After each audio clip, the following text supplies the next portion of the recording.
Boa noite a todos. Em nome da Academia Paranaense de Letras Jurídicas, eu os saúdo e agradeço a presença. Nós vamos hoje, então, para a segunda etapa do nosso evento sobre a reforma do Código Civil, que não há dúvida nenhuma a grande referência de discussão jurídica no momento. Nós, esse é o primeiro seminário que nós fazemos na academia e pretendemos voltar a fazer mais. E como advogado atuante na área penal, é claro que eu gostaria de fazê-lo na minha área. Mas, claro, recebi já um veto de imediato. Não é momento. O momento é sim, é um momento importante, momento vigoroso de discussão de matérias civis. Então, agradeço a presença de todos, agradeço a colaboração para que esse evento ocorresse, da Jeane, minha sócia, esposa e chefe.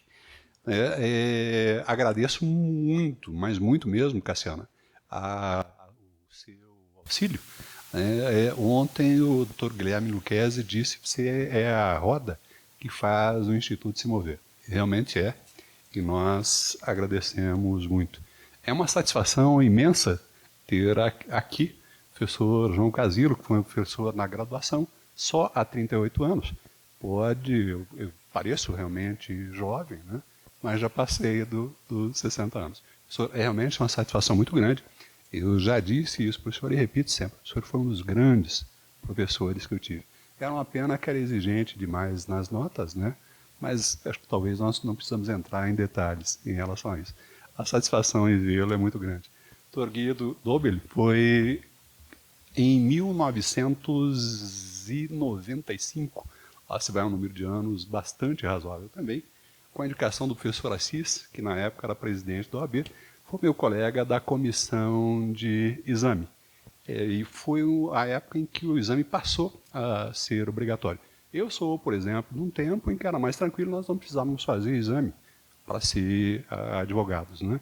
E aí depois, nós que tivemos essa facilidade, né, doutor Guido, passávamos aqui as madrugadas corrigindo as provas de direito penal, e eu não minto, nos deliciando em dar algumas notas zero. Mais ele do que eu. Gostaria também de saudar a doutora Ideni Arruda. É uma satisfação muito grande vê-la aqui, doutora. A senhora foi, e eu tenho uma atuação muito grande na advocacia criminal em Curitiba e também em Guarapuava. E lá, de vez em quando, nós temos o prazer de nos encontrar no mesmo restaurante, almoçando às sextas-feiras, né? É uma alegria vê-la. E a doutora Ideni foi uma pioneira na atuação das advogadas do Paraná. Foi, se eu não me engano, a primeira conselheira federal da OAB do Paraná. Né? Então, uma satisfação muito grande encontrá-la aqui. E saúdo especialmente os nossos palestrantes, o professor Assis Alfredo de Assis Gonçalves e o professor Eduardo de Oliveira Agostinho, fazendo uma breve apresentação dos dois. O professor Assis é graduado em Direito pela Universidade Federal do Paraná e nela fez sua belíssima carreira. Foi professor auxiliar de ensino, professor assistente, professor adjunto e, em 1986, apresentou a tese Peculiaridades do Aval como Obrigação Cambiária de Garantia, com a qual ganhou a titularidade da cadeira de Direito Comercial na universidade. Nós tivemos um contato bastante grande quando o professor Assis foi diretor da faculdade no fim dos anos 1980, início dos anos 1990, na época eu cursava o mestrado na universidade, ele era o diretor e eu era o presidente da Associação dos Mestrandos, e depois a Associação dos Mestrandos e Doutorandos.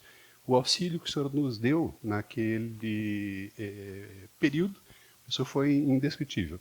Na verdade, o CEJUR, o Centro de Estudos Jurídicos e Pós-Graduação da Universidade, nasceu e cresceu em razão do seu apoio. Ele foi também, eu já comentei isso aqui antes, presidente da UAB, seccional do Paraná, foi presidente do Instituto dos Advogados e da nossa Academia Paranaense de Letras Jurídicas. é sócio fundador da Sociedade de Advogados Assis Gonçalves Niede Folador, exercendo a advocacia na área de direito empresarial, cooperativo e econômico. É uma satisfação recebê-lo aqui.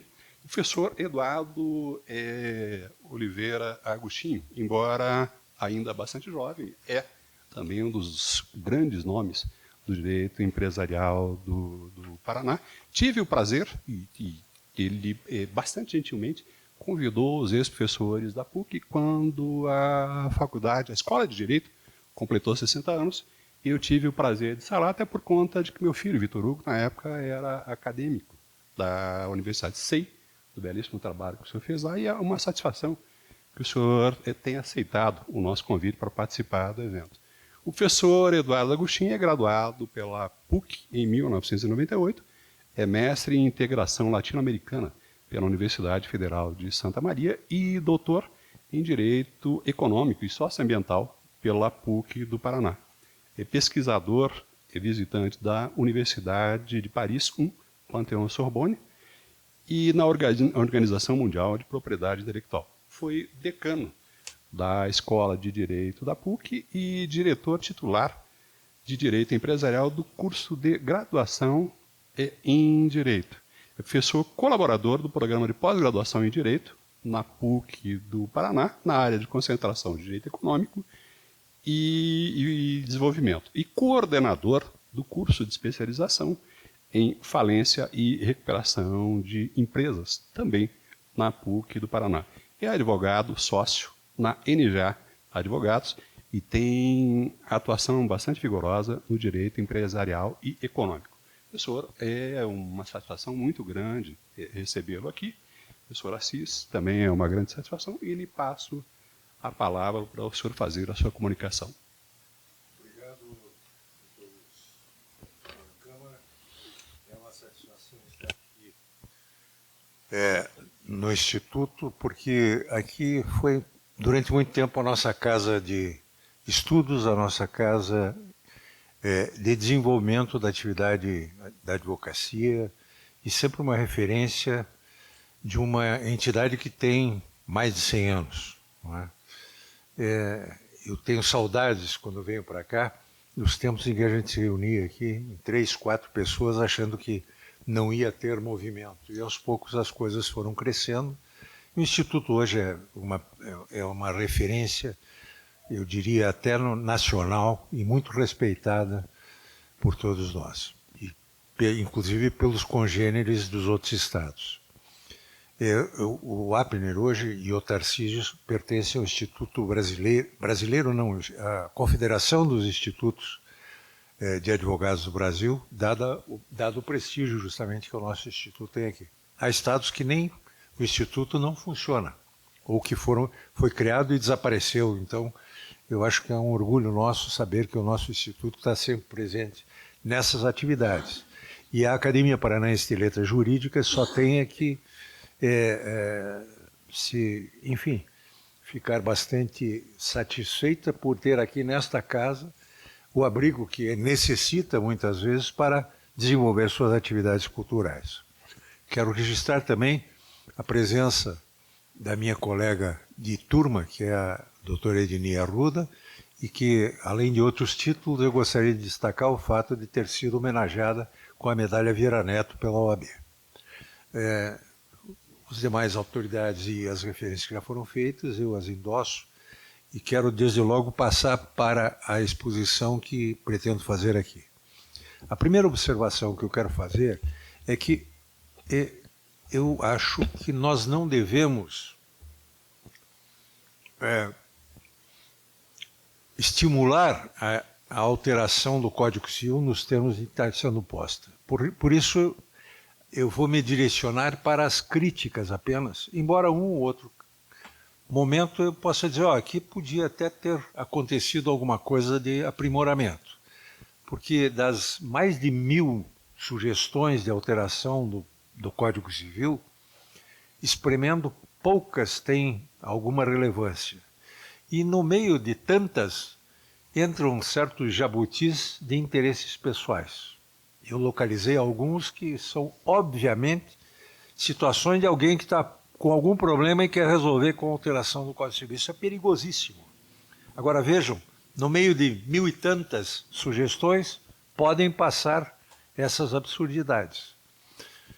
Eu começo por dizer que isso é uma crítica que não é minha, mas que várias entidades representativas da advocacia, como a Associação dos Advogados de São Paulo, o Instituto dos Advogados de São Paulo, o Centro de Estudos Sociedade de Advogados, os sindicatos de advogados e tantos outros, acabaram se manifestando contrariamente à aprovação deste código. Tanto é que ele, apesar de toda a pressa e pressão para que fosse logo discutido no Senado, ficou parado e não tem nem número, continua como um anteprojeto. Houve um impacto diante das críticas que mostraram que realmente há muita coisa a pensar antes de enviar um código com esse teor para a discussão no Congresso Nacional.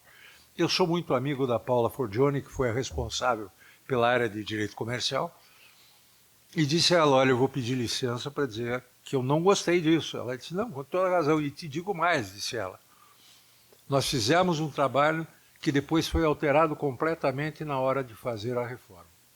Então, alguma coisa eu sei que ela colocou e que eu não concordo, mas outras tantas ela não é responsável, principalmente pelas barbaridades que eu vou destacar aqui. Então, com essa ressalva, vamos lá. A primeira observação que eu quero fazer é que, na parte relativa ao direito de empresa, o projeto está recheado de absurdidades, de inutilidades, inclusive. Eu vou pedir aos senhores atenção para esse trecho do apanhado que fiz.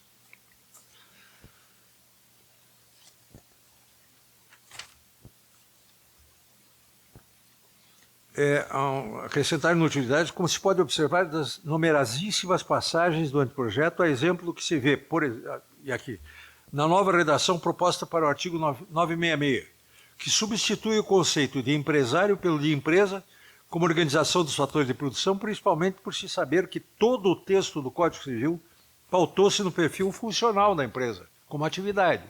E agora nós vamos botar organização para substituir o conceito de empresário. Não dá para entender.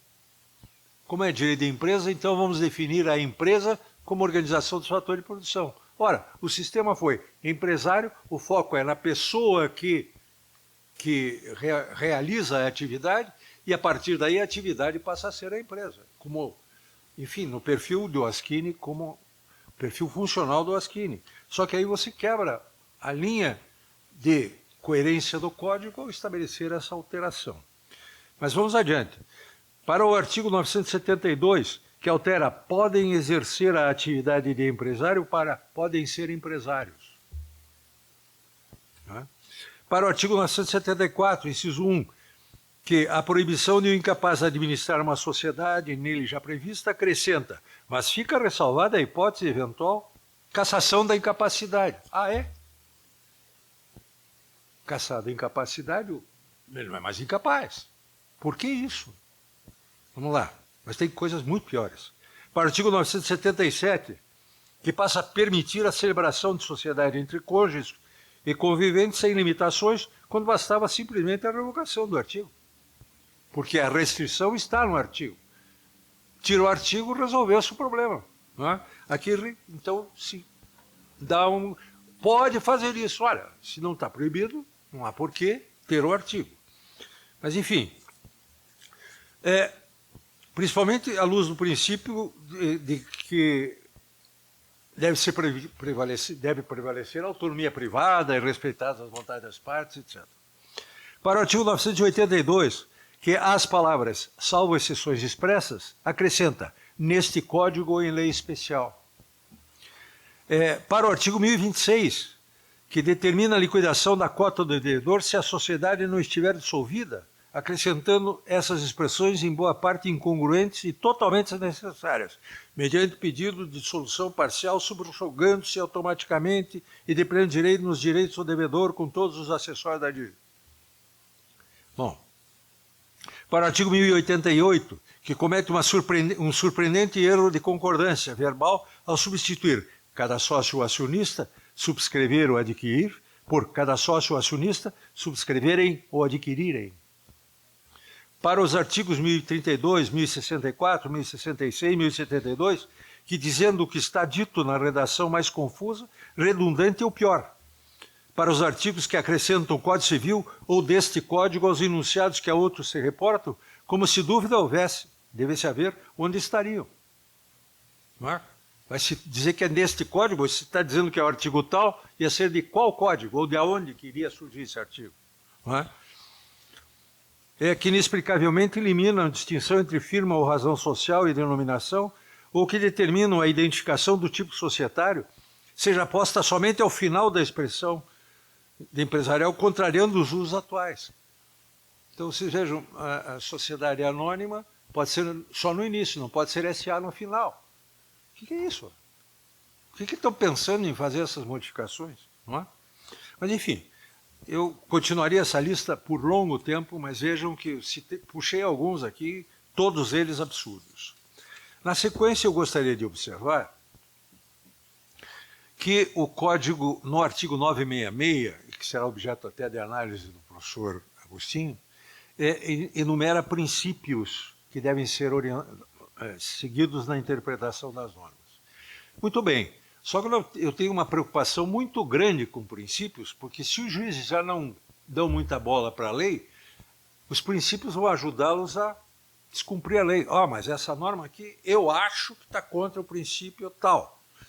Eu me lembro que uma vez eu tive um problema lá com um parecer que eu dei e mostrava que não tinha saído, tinha que aplicar aquela regra.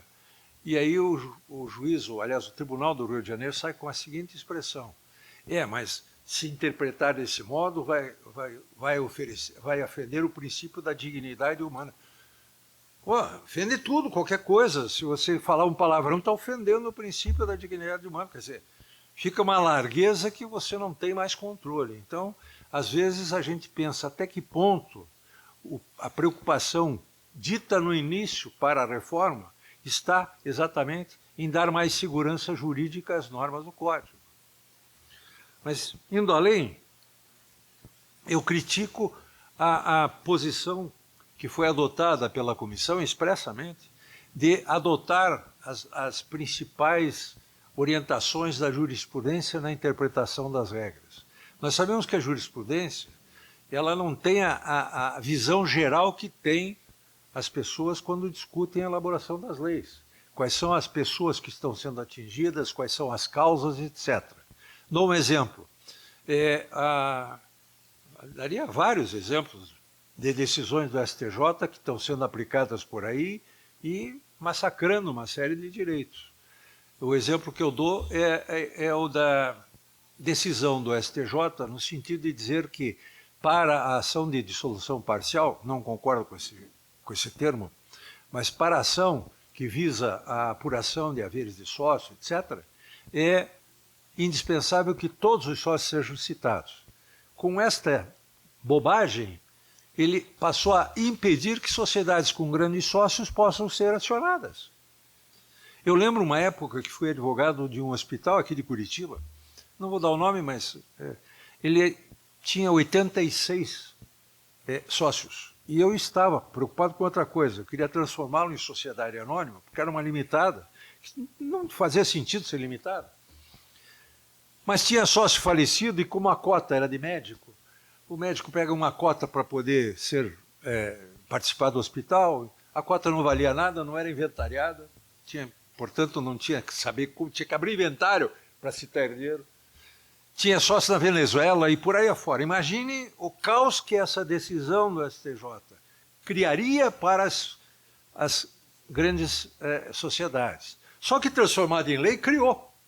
Não é? Porque antes o STJ, diante desse quadro, ia dizer, opa, não é bem assim, eu vou fazer uma ressalva. Agora não tem.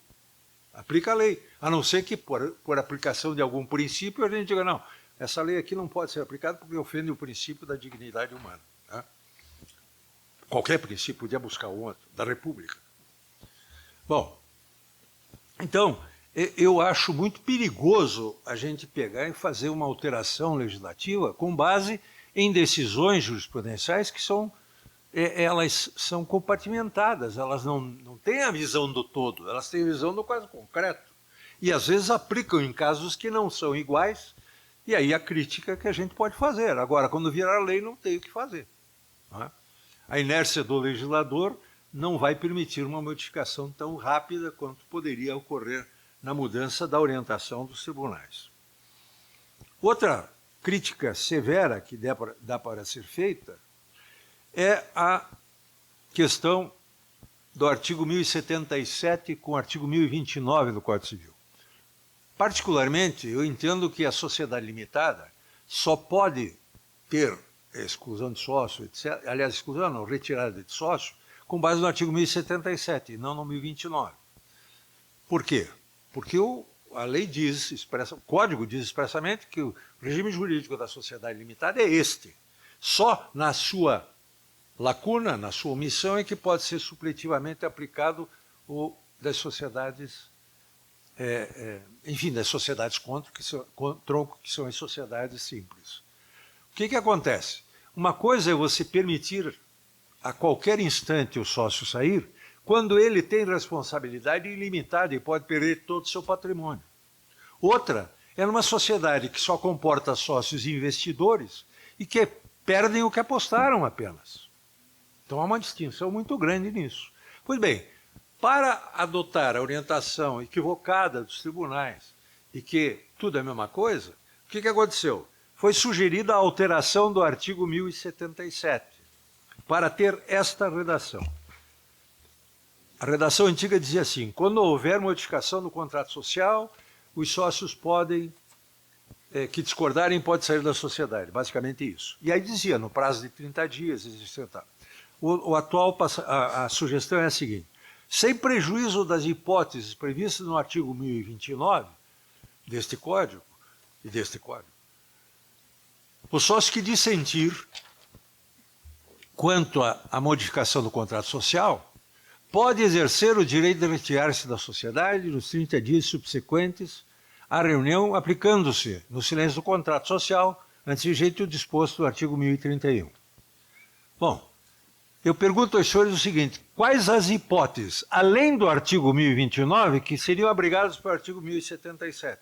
Se você pode, a qualquer tempo, cair fora, por que você precisa de uma alteração contratual e por que estabeleceu o prazo de 30 dias para exercê-la? Se passados os 30 dias, no dia seguinte eu entro com o pedido de saída com base no artigo 1029. Então, ou revogo o artigo, já que querem essa orientação, ou então não escrevo essas bobagens. Então as coisas estão assim. Mas vamos adiante. Eu acho que o grande problema... Bom, primeiro, a recriação da sociedade civil é uma grande bobagem. O projeto recria a sociedade civil. No começo eu achei que havia até um equívoco, mas não. A ideia foi recriar a sociedade civil como tipo e deixar a sociedade simples como tronco comum de todas as sociedades. Só que a confusão gerada nisso é incrível, porque a um determinado momento ela diz: não, a sociedade civil, se não for regida por tal regra, rege-se pelas normas da sociedade simples. Ora, quais são as regras da sociedade civil que não são da sociedade simples? E por que não deixar a sociedade simples como tipo e, ao mesmo tempo, como tronco comum das demais? Não há nenhum problema. Isso já foi até absorvido pela própria doutrina. Vamos adiante. Outra coisa que me pareceu absurda foi a eliminação dos demais tipos societários. Então, hoje nós vamos ter sociedade simples ou sociedade civil, porque a simples viraria tronco, sociedade anônima e sociedade limitada. Excluímos a sociedade em nome coletivo e excluímos a sociedade em comandita simples. Apurações eles mantêm, mas eu vou mostrar para vocês que também extinguiram sem querer. Bom, o que aconteceu? O que acontece? Por que eliminar os tipos? Se há na Constituição uma norma de liberdade de contratar, nós vamos dizer: não, vamos eliminar por quê? Porque não estão mais em uso. Eu agora escolho a sociedade em conta de participação para dizer o seguinte: quando eu estudei lá na faculdade, sociedade em conta de participação era nada. Ninguém estava pensando nela. Hoje é uma das mais utilizadas. E eu me lembro também que eu próprio tenho recentemente orientado algumas atividades para a sociedade simples, para dar responsabilidade ilimitada, principalmente na área das pessoas que têm atuação intelectual, porque elas respondem pessoalmente em razão da atividade intelectual. Não é?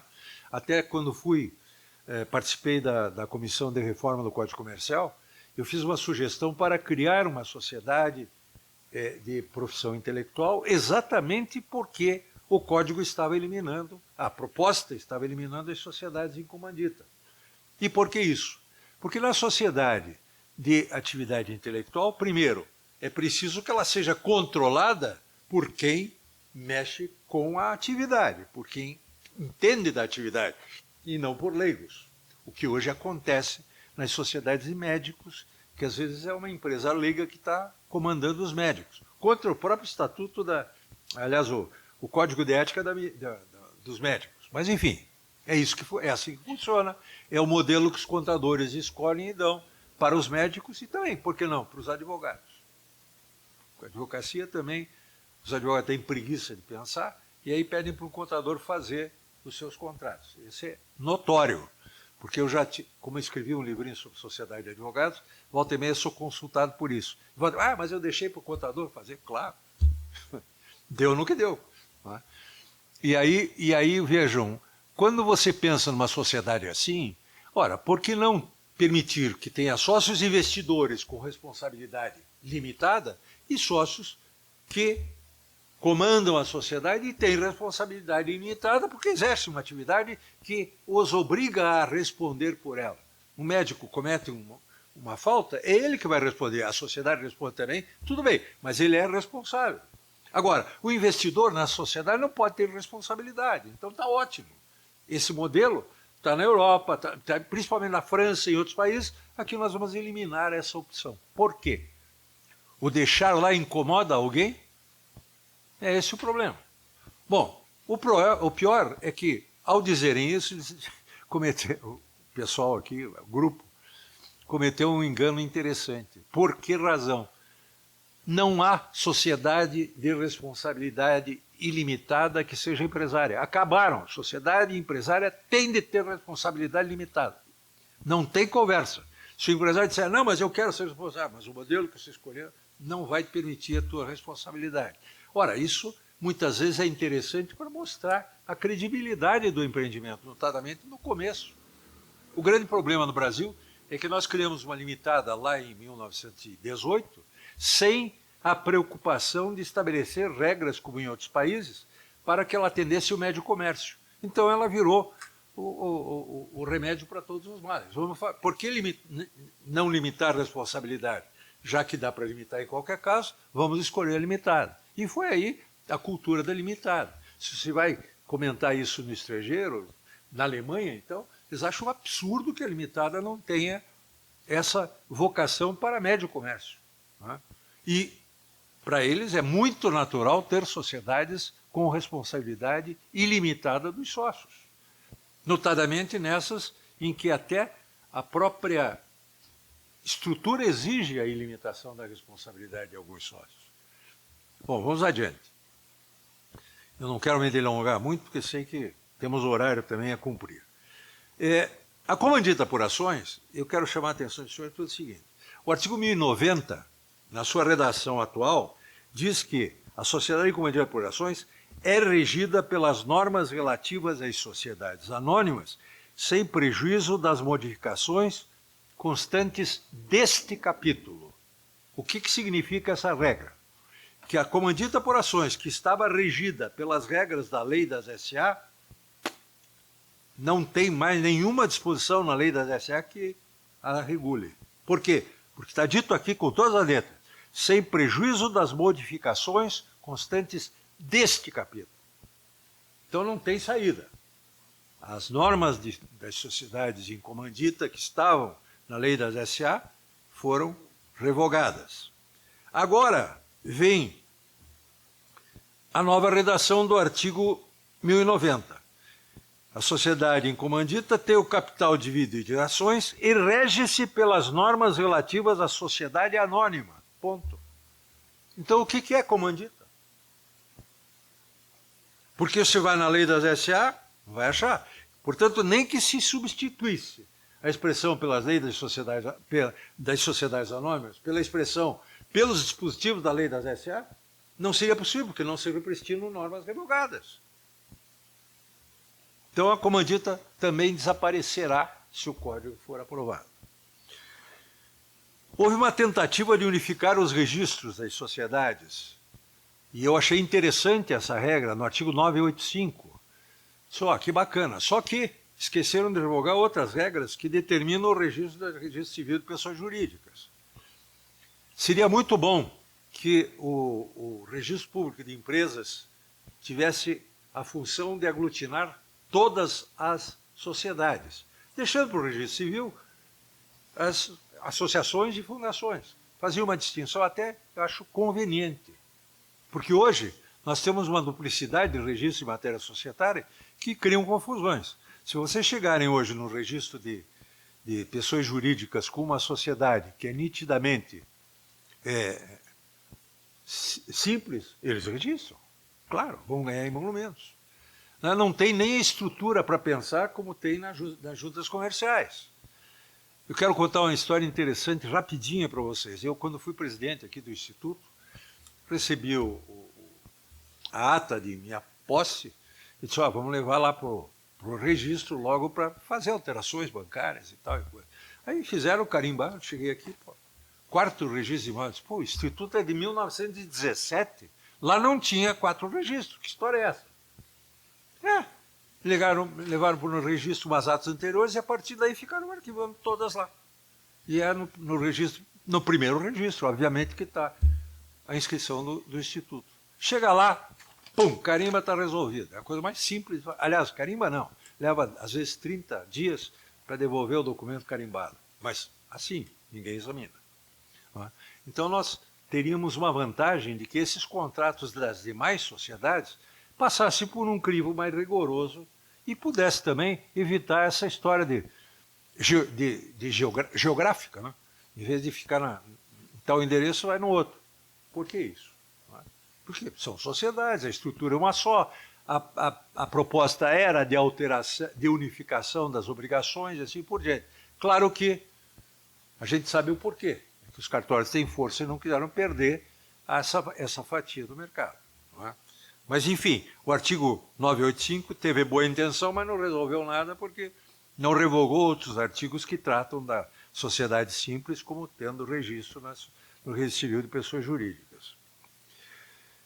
Uma previsão sobre deliberação majoritária é interessante, mas ao mesmo tempo virou princípio.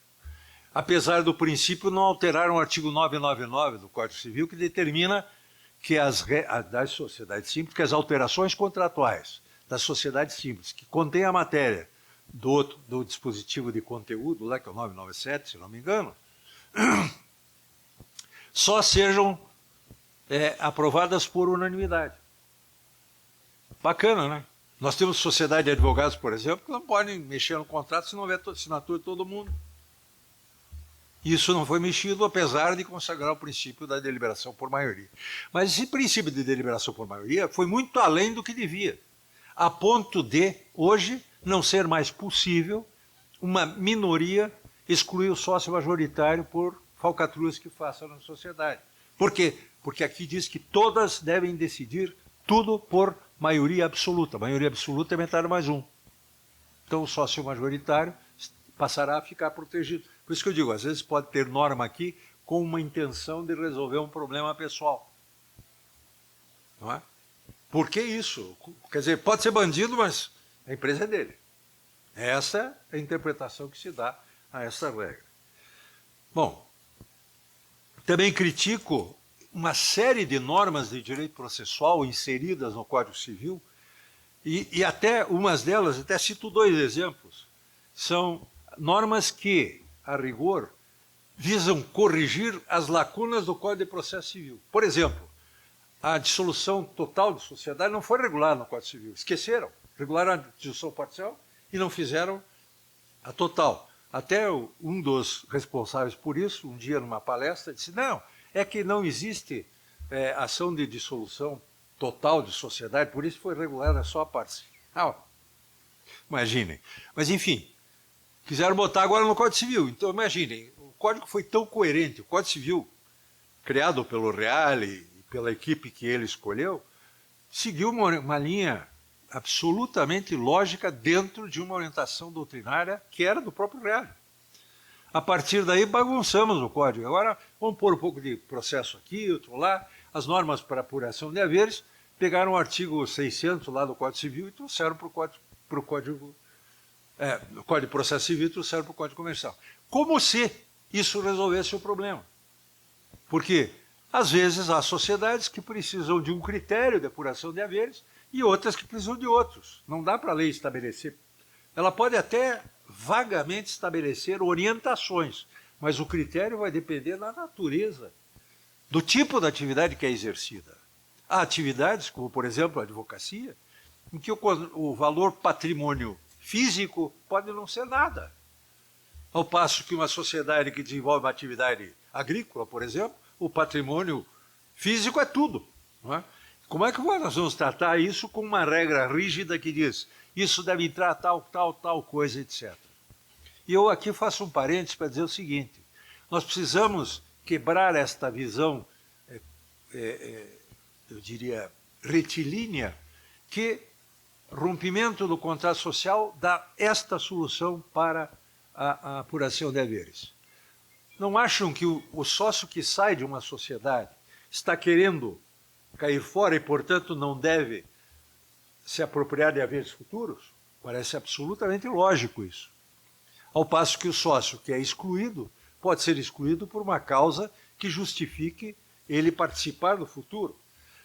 Como sócio falecido, esse é obrigatório a participação no futuro, porque o empreendimento vai tocando e ele não tem nenhuma responsabilidade, não foi ele que exerceu a opção, e eu acho que faz sentido ele ter uma participação que realmente retrate o valor econômico da sociedade.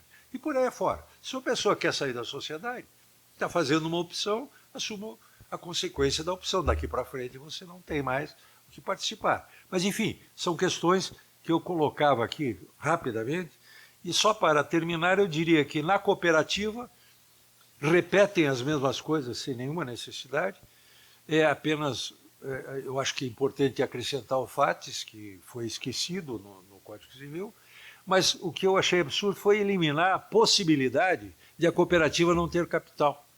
Ora, cooperativa não é sociedade. Até esse livro que eu escrevi ultimamente, eu fiz questão de escrever exatamente por isso. Vocês estão pensando em tratar a cooperativa como sociedade, e isso é um problema muito sério, porque na cooperativa o sócio é sócio e cliente. E mais, a cooperativa não tem o capital social como referência para nada. Lá é one man, one vote, é voto por cabeça, pouco importa a participação que tem no capital social, não tem participação em patrimônio da cooperativa, o cooperativado, ele só retira de lá o que pôs, exatamente pelo princípio da porta aberta, não é? E por aí afora. Quer dizer, uma cooperativa de bordadeiras, por exemplo, de catadores de papel, não vai poder ser constituída sem exigência de capital. Ora, precisa disso para reunir esse pessoal? Claro que não. A associação precisa de capital? Claro que não. Por que agora restabelecer uma regra que não tinha sentido e que o Código, eu achei muito em boa hora, acabou eliminando. Né? Bom, são essas basicamente as primeiras considerações que a gente faz aqui. Peço perdão pela extensão da minha exposição, mas teria várias outras situações que a gente poderia ainda discutir. Eu fico à disposição de todos. Muito obrigado.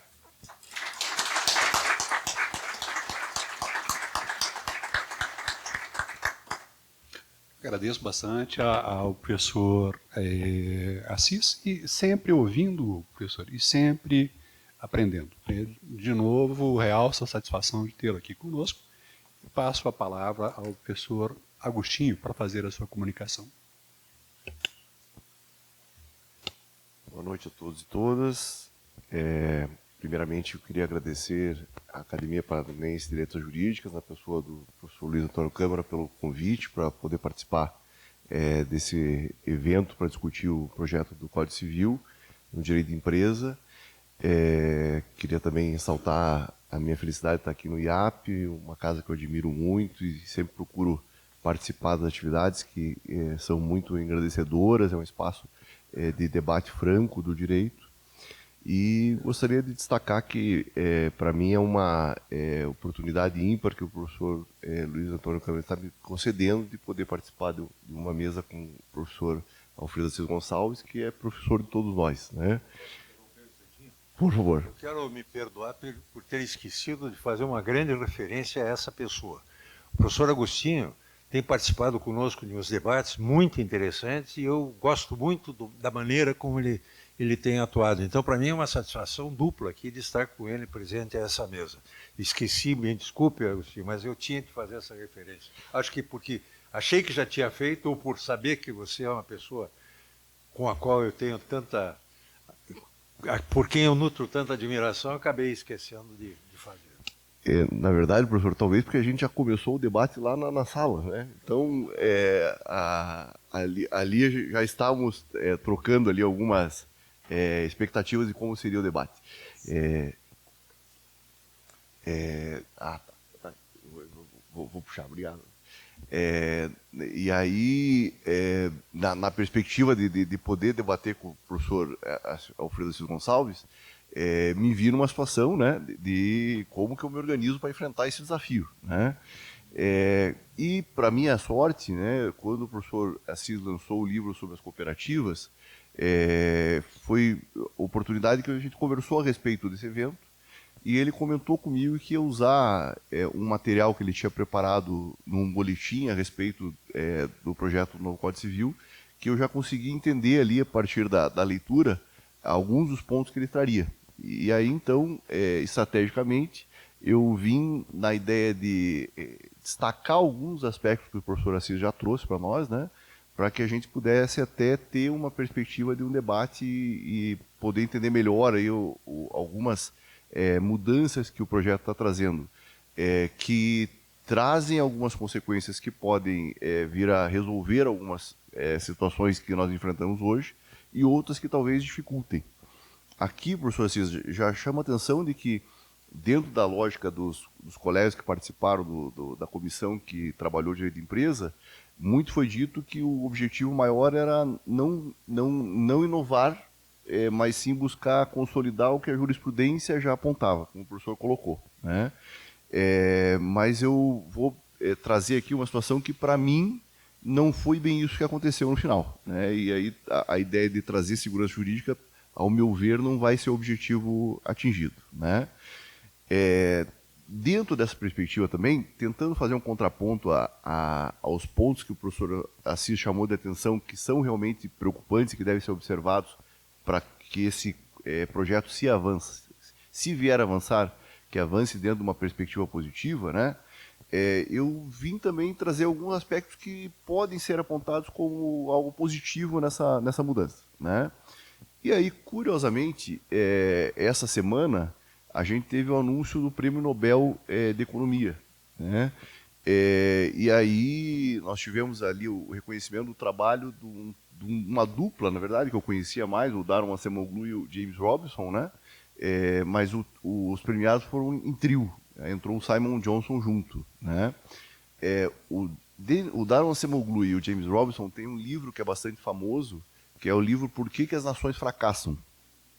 E nesse livro, eles tentam demonstrar que algumas teorias econômicas que apontam que o desenvolvimento de alguns países, em comparação com os outros, decorre de fenômenos culturais ou geográficos, eles entendem que não. Eles entendem e procuram demonstrar que tem muito elemento de aspecto político também, que influencia o desenvolvimento de um país em comparação com o outro, né? E aí o livro começa comparando duas cidades que são passíveis de comparação porque elas são vizinhas. É só atravessar uma rua que eu estou numa cidade, veio para o outro lado, estou na outra cidade. São as cidades de Sonora e uma cidade que eu não me recordo o nome agora, fica no Texas. Se não me engano, Sonora que está no Texas, né? A outra está no México.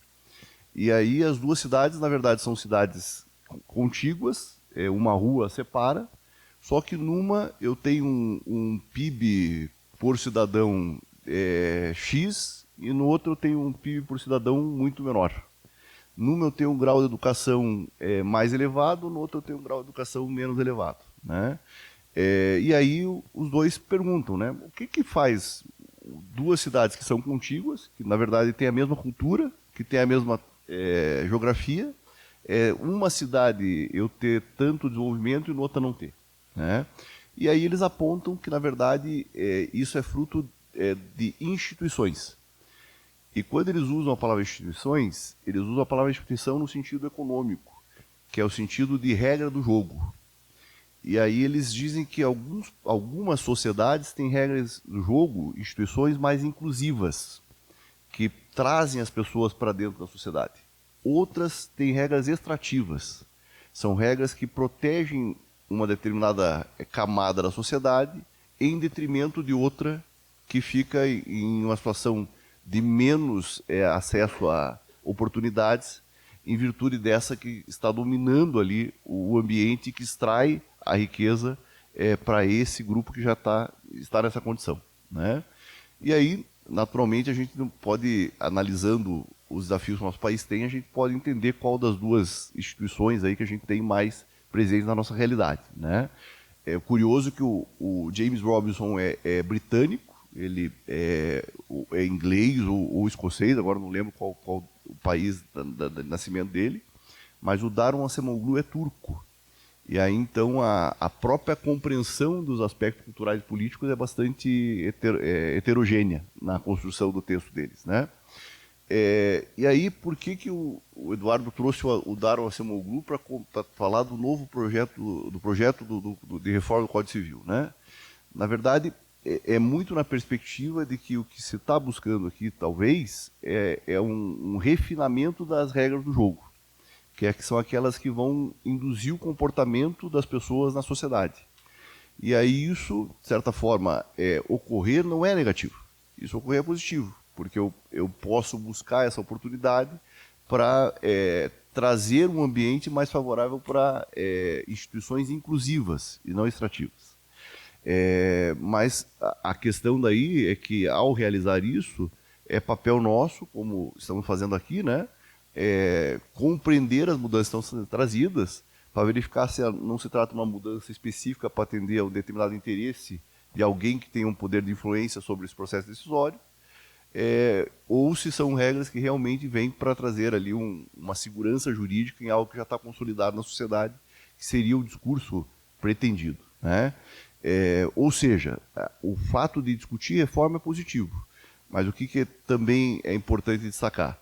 Tão positivo quanto buscar reforma, discutir reforma, é ter cuidado de como essa reforma está sendo feita, né? Então, porque senão eu acabo trazendo aí uma situação de prejuízo em relação à situação anterior que eu tinha, né? Nesse sentido, o aspecto inicial que eu procurei chamar atenção para vocês aqui é com relação à preocupação do nosso projeto de trazer para o início do direito de empresa princípios que norteiam o direito empresarial. E aí o professor Assis acompanhou esse debate mais próximo do que nós todos, com certeza, né? Dentro da ideia do projeto do Código Comercial que nós tínhamos até algum tempo atrás, uma das grandes justificativas que o professor Fábio Ulloa Coelho trazia para que a gente tivesse um novo Código Comercial era justamente o fato de que a gente tinha perdido os referenciais principiológicos do direito empresarial com o Código Civil de 2002. E que seria importante essa reflexão para que a gente pudesse reforçar alguns princípios de direito empresarial, né? Uma coisa é uma discussão que a gente está fazendo aqui em Curitiba, num ambiente onde a gente tem o IAP que nos ajuda a compreender esse campo do direito. Outra coisa é um juiz que está numa comarca do interior e que não tem essa possibilidade de ter acesso a essa reflexão. Se ele não tiver um texto de lei que o ajude a ter essa preocupação, é muito mais provável que ele vai utilizar o ferramental que ele já domina do cotidiano, que envolve o direito civil, o direito do consumidor, para usar essa mesma baliza para situações envolvendo empresários. E aí, então, a ideia da principiologia aqui, ela traz essa preocupação. A ideia de trazer um norte para o sistema de direito empresarial dentro do nosso Código Civil, né? De certa forma, muito do que está sendo trazido aqui, professor Assis, já veio ali na Lei de Liberdade Econômica, uma tentativa de trazer esse norte, né? Por isso que até alguns colegas já têm dito que o Código Civil, se o projeto vingar, ele vai acabar esvaziando um pouco a Lei de Liberdade Econômica, né? Então, de certa forma, aqui uma sobreposição, né? Mas passa essa mensagem, né, de que os nossos doutrinadores aí que estão envolvidos no projeto, eles ainda percebem que há necessidade de a gente disseminar mais a cultura envolvendo a cultura jurídica, né, envolvendo a principiologia de direito empresarial. E aí, para vocês poderem visualizar, eu trouxe os textos, né, para destacar ali o que é trazido, né, no artigo 966A como referencial de principiologia. E aí, de certa forma, muito do que vem aqui também está no artigo 170 da Constituição. É um reforço do artigo 170 da Constituição, né? Livre iniciativa, autonomia privada e autonomia patrimonial das pessoas jurídicas. Ainda na autonomia patrimonial das pessoas jurídicas, o reforço, a limitação da responsabilidade dos sócios conforme o tipo societário. O próprio professor Assis chamou a atenção do princípio da deliberação majoritária do capital social. E aí, professor Assis, na sequência aqui a gente vai conversar a respeito da apuração de haveres, e foi trazido também lá na apuração de haveres que para mudar esse aspecto do contrato social precisa da unanimidade dos sócios, né? Então, na verdade, há um princípio geral aqui, né, mas há preocupações com exceções dentro da própria lei que se contrapõem ali ao princípio geral apontado ali pelos nossos legisladores, né? Força obrigatória das convenções, a ideia da força do Pacta Sunt Servanda para as relações empresariais, a ideia da preservação da empresa, da função social e do estímulo à atividade econômica, observância dos usos, práticas e costumes, simplicidade e instrumentalidade, né? De certa forma, para quem está mais próximo do direito empresarial, está vendo aqui aquele capítulo inicial do curso de Direito Comercial, né, que traz a principiologia que norteia a nossa disciplina, tá? E aí, como o professor Assis comentou, esse ferramental acaba, às vezes, servindo de bengala para o julgador para poder preencher uma decisão no sentido que ele quer, baseado no princípio ali de forma aleatória, né? Mas há esse ponderar. O nosso papel da doutrina, talvez, de utilizar o 966A, caso ele realmente passe a ser texto de lei, como um elemento para reforçar a carga interpretativa que deve ser utilizada pelo julgador e pelos contratantes, né, nas diversas situações em que envolva direito empresarial. Nessa perspectiva, eu trago já na sequência uma alteração que foi vinda no artigo 966 e que o professor Assis comentou no sentido de que haveria aqui uma perda de referência no sistema de direito empresarial baseado no sujeito empresário, né? Aqui eu queria compartilhar uma reflexão com o professor Assis na questão de suscitar o debate, né? Para poder justamente tentar valorizar algum aspecto do que se traz desse texto, né? Já fazendo uma observação de que esse texto vai precisar ser revisto, né? Porque o que o legislador colocou ali, né? Considera-se empresa a organização profissional de fatores de produção que no ambiente do mercado exerce atividade de circulação de riquezas, né? A minha impressão é que se confundiu o fator de produção, achando que produção já faria a ausência da necessidade de repetir a palavra produção ali na atividade de produção e circulação de riquezas, né? Mas, na verdade, são atividades distintas, né? O fator de produção não se confunde com a produção que viria ali junto com a atividade de circulação, né? Então, a ideia de um complexo organizado, né, de utilização da organização de fatores de produção para desenvolver a atividade econômica organizada, ela, de certa forma, é a pretensão dos autores aqui da reforma no projeto, né? E aí o que me parece que seria interessante da gente chamar a atenção nesse aspecto, pensando na lógica do direito empresarial. Nós, professores de direito empresarial, sofremos muito para que os nossos estudantes saiam lá no 9º, 10º período, sabendo a diferença entre empresa, empresário e estabelecimento. Eles não conseguem entender, né? E aí a gente sempre tenta puxar aquela regrinha de 3, de que o 966 é sujeito, o 1142 é complexo de bens, mas se eu fizer uma regrinha de 3, eu vou ver que implicitamente eu tenho uma atividade econômica organizada sendo desenvolvida. De certa forma, o que o artigo 966 está fazendo é tentar valorizar a atividade. E, ao meu ver, a ideia de valorizar a atividade empresarial, ela pode ser um indicador de amadurecimento do sistema. Onde, principalmente, eu compartilho com vocês uma situação concreta que a gente pode entender que esse raciocínio nos ajudaria, né? Eu vou trazer uma decisão que foi recente, semana passada, se não me engano, no TST, a respeito de desconsideração da personalidade jurídica na Justiça do Trabalho, de uma empresa cuja falência foi decretada. E aí o que eu chamo a atenção para vocês aqui no título aí, né? Desconsideração da pessoa jurídica na Justiça do Trabalho, direito das empresas em crise.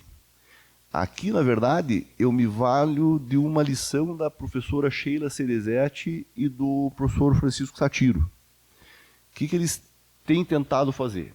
Eles têm tentado dizer o seguinte: olha, a gente precisa mudar o racional que nós temos cultural de ver o empresário falido como um sujeito que deve ser penalizado de alguma forma. O falido, ele é culpado, ele tem que sofrer alguma consequência negativa, né? Como se ser falido por si só já não fosse algo negativo, né? Nessa lógica, o que eles têm tentado fazer, então, né? Eles têm tentado trazer como denominação dessa disciplina não mais direito falimentar e recuperação ou direito de insolvência. Eles têm tentado utilizar a ideia de direito das empresas em crise, justamente na lógica de tirar o foco do sujeito e trazer o foco para a atividade. E aí, tanto faz se essa atividade ela já está insolvente ou ela não está insolvente. Tanto faz se o caminho é a recuperação ou se o caminho é a falência. O sistema jurídico é um sistema sincrético que trabalha com a empresa em crise. E aí, então, ele acaba valorizando mais o aspecto da atividade econômica do que necessariamente do sujeito. O que eu queria daí trazer para vocês como reflexão para demonstrar como esse caminho, sob o ponto de vista das regras do jogo, já está sendo trilhado pela Lei de Falência e Recuperação desde 2005, né? E pode ser que a gente tenha aqui alguns sinais de amadurecimento. Então, o que o TST decidiu a partir da reforma de 2020? Ele decidiu que, com a decretação da falência, quem tem competência para decidir a respeito da desconsideração da personalidade jurídica ou não é o juiz da falência, valendo o mesmo para o juiz da recuperação. O que daí eu queria trazer daí como reflexão, né? Na lógica do sistema da reforma de 2020 de insolvência, que traz a lógica do estímulo ao empreendedorismo e da busca de um sistema que permite o retorno do empresário falido para o mercado, eu passei a ter uma regra que é chamada de fresh start, que permite que o empresário falido tenha a extinção das suas obrigações ocorrendo em 3 anos a contar da decretação da falência, se não menos. Nesse caso, então, o que a gente teria hoje como premissa, né? A ideia de que o empresário que está em situação de crise, que a sua empresa está em situação de crise, ele pondere se a autofalência não é uma solução que pode ser colocada na balança dentre as possíveis soluções que ele tem. A ideia do Fresh Start é permitir que a falência tenha um final e que o empresário possa ter uma segunda chance a partir do erro aprendido na experiência anterior, né? essa situação, pessoal, tem que ser usada com muito cuidado, porque eu não posso criar um risco moral aqui que torne vantajoso para o empresário pedir falência, mas, ao mesmo passo, a gente precisa mover esse sistema do sistema que a gente tem hoje, onde o empresário falido ele dificilmente tem uma segunda oportunidade na vida. Nesse racional, então, se eu tenho uma situação em que a sociedade empresária falida não traz uma possibilidade de que os sócios dessa sociedade empresária falida consigam evitar a responsabilidade pessoal pelas obrigações não pagas pela justiça, pelas obrigações trabalhistas, por exemplo, esse é um detrator para o pedido de autofalência. Porque o empresário já vai responder pelas dívidas trabalhistas. O que o incentivaria a pedir autofalência se a dívida trabalhista, no caso concreto, for a mais preocupante, e ele já estiver respondendo pessoalmente pelas essas obrigações? Na lógica de preservar, de raciocinar com a ideia de empresa e não sujeito, eu posso passar a entender, então, que a empresa dar errado é algo que, sincreticamente, vai ter um sistema de empresas em crise. E que, quando houver um abuso no uso da pessoa jurídica pelos sócios daquela sociedade empresária que teve a falência decretada, o juízo da falência vai fazer, então, a atribuição da responsabilidade, né, dentro da ideia da desconsideração atributiva, para os sócios dessa sociedade, lá no juízo da falência, e não em cada vara do trabalho na qual aquela empresa tiver algum processo correndo, né? O exemplo que eu trouxe aqui talvez seja um exemplo não tão simples de percepção na lógica do que eu pretendi trazer, mas a minha expectativa é de que vocês percebessem que a ideia da principiologia e de trazer o fenômeno empresa para frente do sujeito empresário talvez permita que sistematicamente a gente consiga ter alguns avanços na aplicação bilateral do sistema, né? Então, esse o recado, né, que eu gostaria de passar, trazendo uma perspectiva a partir dessa mudança que a gente teve na lei, no artigo 966, trazendo o fenômeno empresa para primeiro plano e os princípios que norteiam o direito empresarial para o 966A. Então, essa é uma situação. Mas daí não paramos aí, né? O que eu também achei interessante trazer para reflexão aqui a partir do que o professor Assis apontou ali como preocupações nas quais nessa eu concordo com ele, né? Então, realmente a gente tem um sistema hoje onde o artigo 1077 ele perdeu a sua razão de ser a partir do momento que prevaleceu a interpretação jurisprudencial de que as sociedades limitadas elas permitem a aplicação supletiva do artigo 1029. E aí, independentemente de haver alguma alteração no contrato social ou alguma das outras hipóteses do artigo 1077, o sócio numa sociedade por prazo indeterminado pode pedir para se retirar a qualquer tempo. Qual que é o pensamento, né, que normalmente norteia, professor Assis, as decisões que apontaram para o artigo 1029 como norma supletiva, né? É o artigo 5º da Constituição da impossibilidade de alguém ser obrigado a ser associado mesmo contra a sua vontade, né? O próprio professor Assis coloca nos seus textos que essa interpretação associativa ela não faz sentido para a análise do artigo 1077 e 1029, porque é uma realidade diferente que está dentro do âmbito societário, né? Mas, do outro lado, professor Assis, o que daí eu traria como reflexão tentando entender a mente do julgador lá, né? A ideia de ter que depender de uma das hipóteses do artigo 1077 para poder sair da sociedade, ela talvez seja mais concreta como um caminho a ser observado se eu tenho uma sociedade onde existe um mercado secundário para posições societárias. Então, cansei de ser teu sócio. Eu vou procurar alguém que seja teu sócio ou você compra a minha parte, né? Na realidade societária que a gente tem no nosso país, essa realidade não é tão presente. E aí, se eu não tivesse o 1029 ali como bote, como uma boia de salva-vidas, talvez a gente tivesse dificuldade de que alguns sócios pudessem exercer o direito de retirada, né? Trazendo essa justificativa, professor, eu complemento ela trazendo um contraponto negativo. O que eu lhe trago como ponderação?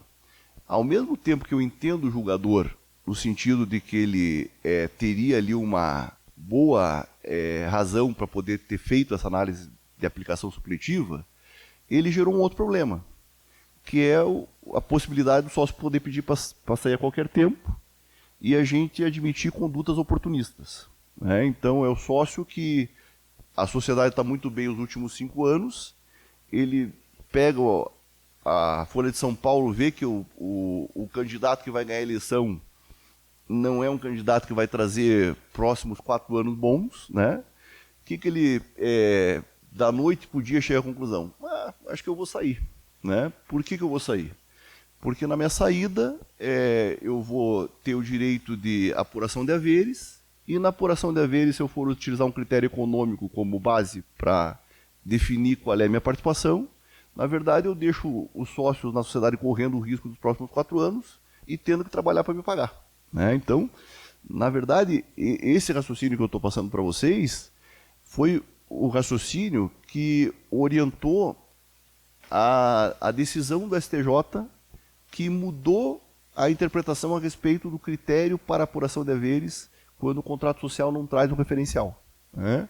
Até 2021 a gente tinha um critério que adotava o valor econômico, a partir de 2021 a gente passou a ter a prevalência do critério de valor patrimonial. Mas daí, o que é o ponto-chave? Né?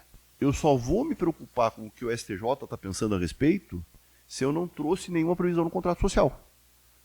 Se eu tenho uma previsão no contrato social, aquela previsão no contrato social é que vai nortear a perícia que vai ser realizada na apuração de haveres e que vai nortear a possível interpretação dessa perícia, caso ela vá para o judiciário. Né?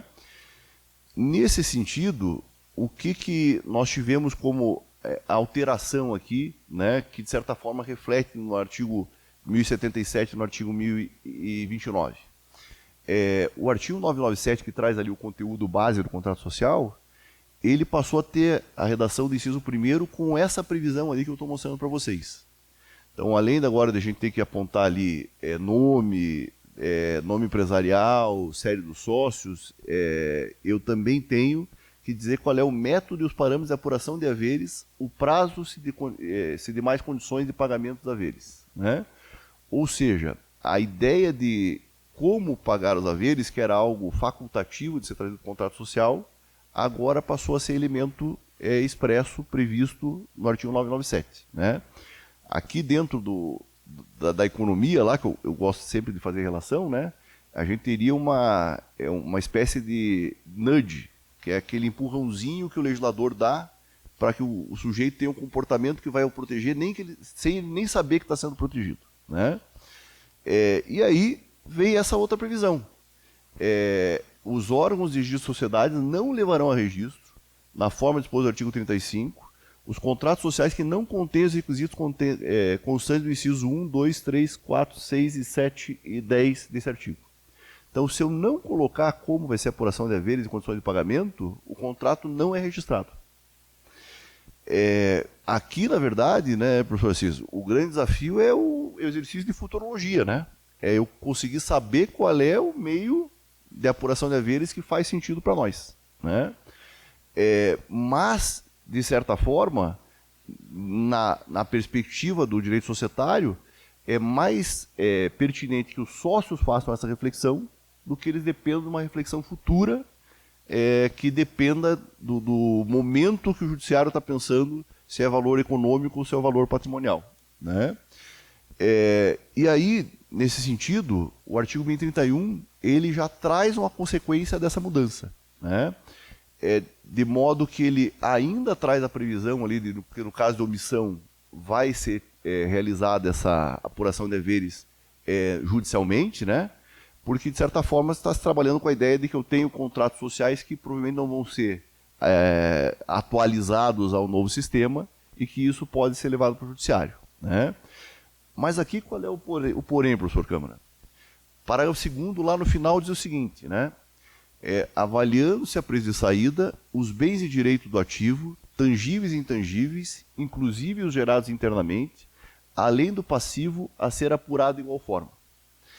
E aí o que eu queria que vocês percebessem aqui, que pelo menos é o que eu estou percebendo, né, e que para mim é um grande desafio.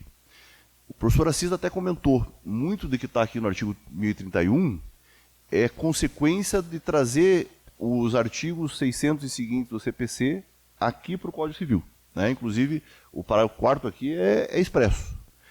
O parágrafo 2º, ele é, de certa forma, um pouco ali mais delineado, principalmente com a ideia dos intangíveis, inclusive os gerados internamente.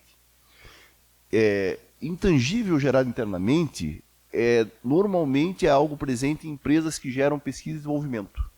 É a empresa que tem investimento em projetos para criar tecnologia, patenteável principalmente. Né? E aí, então, a ideia é de que se eu estou saindo da sociedade e ela tem isso vai ser levado em conta. Né? Mas até aí tudo bem, porque na verdade eu estou trabalhando com custo. O problema maior para mim é a ideia de que eu vou levar em conta ativos tangíveis e intangíveis. E o intangível, para mim, não para mim, né? Para os contabilistas, para os engenheiros financeiros, normalmente para eu calcular intangível, eu vou levar em conta o futuro. E aí, se eu estou levando em conta o futuro, eu estou utilizando o critério econômico. O que a gente tem hoje, na verdade? A gente tem uma certa ausência de alinhamento entre o que o CPC prevê e o que o STJ trouxe como direcionamento. E o Código Civil, na verdade, reforça o CPC. Que daí, então, eu trago como conclusão, né? Na verdade, a ideia inicial lá de que a proposta da reforma do direito de empresa era a consolidação da jurisprudência existente, ela foi constatada por mim como uma falácia num ponto aqui, né? Mas pode ter outros pontos que eu não percebi ainda. Então, qual que é o elemento negativo disso, né? Se a reforma está sendo feita de forma assistêmica, como o professor Assis bem mencionou, e sem levar em conta a jurisprudência para que eu realmente passe a ter segurança jurídica, na verdade ela não está atingindo o objetivo que se propõe. Né? E aí, curiosamente, professor Gustavo, tem um artigo publicado meu esse ano com o professor Luciano Tim e com o Guilherme Barros, falando da importância das instituições. E a gente cita ali o Daron Acemoglu e o James Robinson, né? Justamente na ideia de que as instituições são fundamentais para reduzir a incerteza no dia a dia das pessoas. Serve como guia para como se comportar em quaisquer situações, desde a forma de cumprimentar alguém na rua até contrair empréstimos. E aí, se a reforma não está sendo conduzida justamente para reduzir segurança e segurança jurídica, realmente a preocupação do professor Assis ela é relevante. Né? Então a gente precisa entender melhor aí o que está sendo proposto, né? Para que a gente não tenha uma reforma sistêmica atendendo a alguns interesses aí que estão tendo poder de influência ali no processo decisório do que ficar nesse texto final. E aí seriam essas as minhas considerações aí para a gente poder conversar a respeito. Obrigado.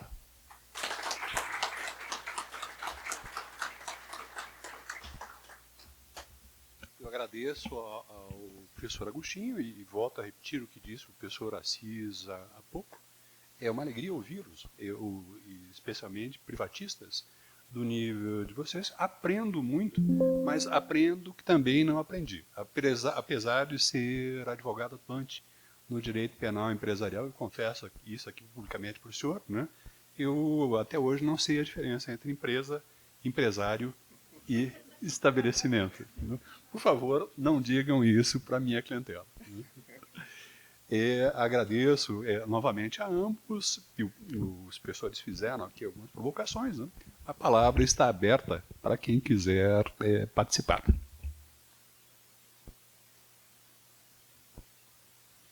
Não haverá, então, participação? Professor Vilatori? Já provoquei o professor Vilatori. Boa noite a todos. Inicialmente, gostaria de cumprimentar o professor Assis, o professor Eduardo, a quem sempre é um prazer ouvir Eduardo é meu amigo há muito tempo, antes mesmo de ser professor, né, de sermos professores. Então, e o professor Assis, como dito, é professor de todos nós. Então, é sempre muito bom estar em eventos ouvindo a oposição de vocês. Em relação à reforma do Código, realmente o que me preocupa sempre é por que código? Eu sempre aprendi que em matéria empresarial ela se regula por uma questão de celeridade e dinamismo. E que microsistemas e alterações pontuais para corrigir eventuais questões é muito mais rápido e eficaz, se discute pontualmente, ou seja, se discute de forma mais aprofundada, uma eventual alteração legislativa. Toda vez que se quer mexer num código, é de rodo. Como foi dito aqui, proposta com mais de 1000 alterações. Normalmente a gente sabe que no Congresso nem 2% disso vai ser lido por aqueles que vão votar esse código. E obviamente que depois nós temos que sofrer as consequências disso. Segurança jurídica. O código, a alteração é para trazer segurança jurídica. Daí você tem a discussão de que vamos fazer isso consolidando o que está na jurisprudência. Mas temos certeza que está sendo consolidado, que está sendo dito na jurisprudência? Então vai se começar toda uma análise das novas regras do Código Civil pela própria jurisprudência. Que pode, agora com base na nova redação, entender que, opa, agora a redação é diferente. Sendo diferente, talvez a posição tenha que ser também diferente. E você começa a ter uma alteração, quando na verdade a ideia era consolidar. E se já está consolidado na jurisprudência, por que mexer na lei? Se a jurisprudência interpretou a redação atual daquela forma, e aquela forma está consolidada, não precisa mexer. Por que mexer na lei? Então, a função do judiciário é interpretar a lei. Não precisaria o legislativo amoldar a lei de acordo com o que o judiciário disse, até porque, como o professor Assis bem destacou, o judiciário julga casos concretos. E a peculiaridade do caso concreto pode impactar numa decisão. Inclusive essa que você mencionou em relação à apuração de haveres, ela é paradigmática, mas ela é pontual para aquele caso específico que se mostrava que não seria razoável ter uma interpretação diferente.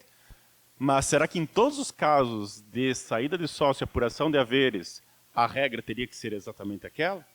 Em caso de falecimento de sócio, como o professor Assis mencionou, será que naquela hipótese o parâmetro de avaliação meramente patrimonial é o adequado? Então, assim, eu me questiono justamente os interesses por trás disso. Porque a impressão que sempre me dá é que o político de plantão quer assinar um novo código antes de terminar o seu mandato na presidência de determinada Câmara, e que isso, na verdade, faz com que o país acabe tendo muito mais discussões desnecessárias em cima de algo que é tão caro ao empresariado, que é saber as regras do jogo. E toda vez que mudam as regras do jogo, ou mesmo que diga, não estamos mudando as regras do jogo, estamos consolidando, mas na prática a mudança legislativa é novas regras. O mercado o que faz? Espera para ver o que vai ficar, para poder saber como reagir, e isso na economia sempre é um desastre. Então, infelizmente, por tudo que foi dito por vocês aqui, é o que se percebe que, mais uma vez, esse projeto, assim como outros antes, foram enterrados, felizmente, mas este também acabará trazendo muito mais dúvidas, e na matéria empresarial dúvidas é sinônimo de problema, do que efetivamente solucionar casos concretos que demandam a atenção do legislador. Então, eu entendo que naquilo que realmente importa e que mereceria uma alteração, deveria se fazer alterações pontuais. E em relação à questão da alteração do artigo 966 mencionado, tirar da figura do empresário para a figura da empresa. Mas não usa o conceito de empresa. Então, então quer mudar, então tá bom, então você considera-se empresário, quem exerce atividade econômica organizada para produção e circulação de bens e serviços, coloca, considera-se empresa a atividade econômica organizada para produção e circulação de bens e serviços exercida pelo empresário. Muda o foco. Mas não muda o conceito. Por quê? Como o professor Assis destacou, todo o resto do código segue essa premissa. Se você muda o artigo 966 e o seu conceito, todo o resto que faz referência a ele perde sentido. E daí, obviamente, que as dúvidas vão surgir. Então, na verdade, só esses comentários que eu queria fazer, na verdade, não são questões de dúvida, mas gostaria mais uma vez de cumprimentar a exposição de vocês, que foi muito esclarecedora. Obrigado. Obrigado, professor Vilatori. Professora Assis, quer fazer algum complemento?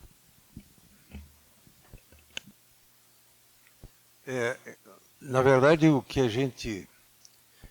Eu esqueci de falar uma coisa importantíssima. Eu mencionei o professor Miguel Reale como alguém que deu a necessária coerência ao código, e essa reforma tira totalmente a coerência, porque não tem uma linha de pensamento a seguir, modifica aqui, modifica ali, não sei o quê, mas não tem a visão de conjunto. Mas uma das coisas que ele falou, quem comprou aquele código verdinho da Saraiva, que fazia a comparação entre o código antigo, as leis novas, ele ali na introdução ele diz uma coisa importante. Ele disse que ele procurou retirar o ranço da individualidade do código para procurar buscar a sociabilidade. Parece que o termo é sociabilidade que ele usa. E eu até, não aqui porque não cabia, mas quando fiquei discutindo essa questão do direito do sócio romper o contrato social a qualquer tempo, eu me servi dessa lição, mas ele fez questão de dizer, olha, aqui é dissolução, está aqui no capítulo tal, aqui é rompimento do vínculo societário em relação ao sócio. E aqui nós temos de tratar desta forma. Então vejam, a questão da sociabilidade aí tem muito a ver com, aí começam os princípios, né?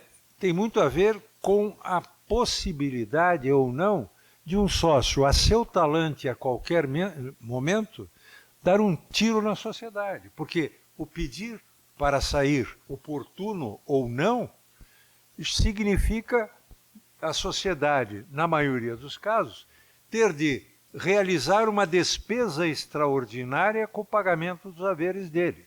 Se ele tem um percentual pequeno, não importa. Mas a lei não faz distinção nenhuma. Então, se o camarada tem 40% de uma sociedade, ele mata a sociedade. E aí vem o STJ e diz, não, é preciso a dissolução parcial para quê? Preservar a empresa. Que loucura é essa? Não está preservando coisa nenhuma. Claro que, se a sociedade está numa situação de dissolução, se tem uma causa de dissolução, e quando eu falo de dissolução é total, obviamente que você tentando mantê-la, você está tentando salvar a empresa. Aí sim. Então, eu acho que a gente tem que ter essa preocupação, no sentido de que, e aí é que entra, essas discussões estão começando a amadurecer agora. Nós vamos mudar tudo, nós vamos começar agora, sabe? Isso que me preocupa. E é bem isso também que o Vilatori falou. Nós vamos mexer na lei, vai significar uma nova visão legislativa, novas discussões e assim por diante. E mexer tanto na lei significa o seguinte, quanto tempo nós tivemos de discussão para aprovar esse código? 30 anos. Se nós vamos mexer em tudo, vamos levar outros 30 ou mais. Ou seja, pode ser que isso fique no meio do caminho e já está provado que não vai ser tão simples a aprovação. Pois até agora o anteprojeto não recebeu nem o nome de projeto. Não é? Houve um impacto quando ele chegou lá no Legislativo. E essa nossa fala está ajudando no sentido de poder mostrar as preocupações que vamos ter daqui para frente. Até que ponto vale a pena mexer nisso. E também as reformas têm de ser pontuais. Onde é que está doendo o calo? E não vamos fazer tudo aqui, ó, aproveita e põe isso, aproveita. Não, aí bagunça de uma vez. É isso que nós estamos vivendo. Professor Agostinho? Na verdade, é só uma piada que eu não posso perder a oportunidade, professor. Se a pessoa levantou a mão dizendo que tinha o Código Civil de 2002 do Reale, já denunciou a idade.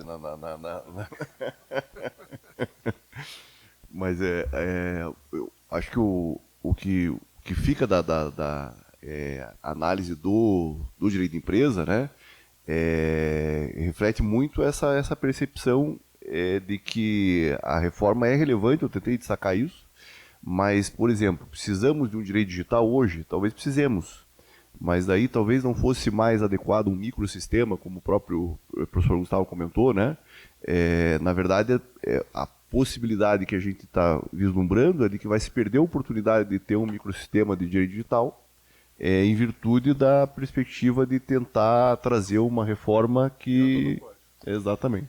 Que inviabilizou essa conquista, né? E aí a gente parte da percepção, né, de que as mudanças estão sendo propostas, ou elas não precisariam ocorrer porque elas já estão cristalizadas na jurisprudência, e algumas que não estão, talvez, da forma como aqueles que participaram gostariam que estivesse, estão tentando aproveitar a oportunidade para poder reabrir o debate, né? Então, com certeza, tomara que o nosso anteprojeto continue sem número aí, para a gente não ter que passar por essa etapa. Mais alguma participação? Então, encaminhando para o momento final aqui dessa nossa noite, eu gostaria, em nome da academia, em nome da Escola Superior da Advocacia e, sobretudo, em nome da Academia Paranaense de Letras Jurídicas, passar aos dois professores que brilhantemente expuseram aqui hoje o certificado, com um agradecimento das três entidades pela participação magnífica de ambos. Professor Assis. Obrigado.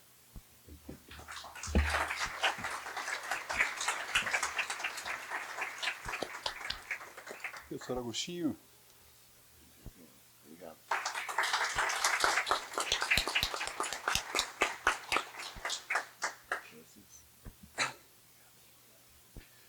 Eu agradeço, então, a presença de todos e amanhã, às 19 horas, pontualmente, vocês viram que a gente é absolutamente pontual aqui, né? Amanhã, às 19 horas, nós teremos, então, um debate que nós acreditamos talvez seja mais polêmico, justamente por conta da... Não há dúvida nenhuma, a mim me parece não só a área mais sensível do direito civil, mas a mais sensível do direito. Eu vou confessar para vocês também que, ao iniciar a carreira, eu tinha duas especializações. Trabalhava com 20% de direito de família e 80% de direito penal. Foi tão difícil, tão árduo trabalhar em direito de família que eu optei pela área penal. Então estão todos convidados, estarão aqui amanhã o professor Eduardo Leite e a doutora Adriana Rapner. Obrigado.